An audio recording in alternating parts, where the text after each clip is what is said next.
अस्सलाम वालेकुम जी भाई, क्या हाल है। ये मेरी बड़ी मादी के पहले क्लास की बच्ची जो है, उसने आज पहली दफ़ा ब्रीड दी है। ये माशाल्लाह 7 बच्चे इसने दिए।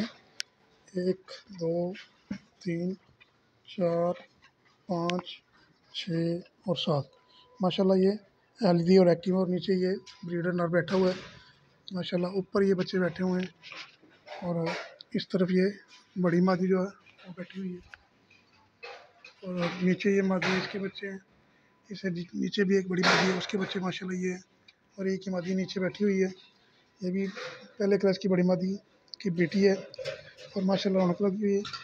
और जो दोस्त काम करना चाहते हैं तो माशाल्लाह इसके हलाल है और बरकत वाला काम है। और आजकल तो माशाल्लाह दीन भाई ने काफ़ी सारे पैकेज दे दिए हैं, 1 बड़ा 2 1 बड़ा 4। और दोस्तों जल्दी जल्दी करो, दीन भाई से रब्ता कर लें और अपना काम स्टार्ट करें। अस्सलामु अलैकुम।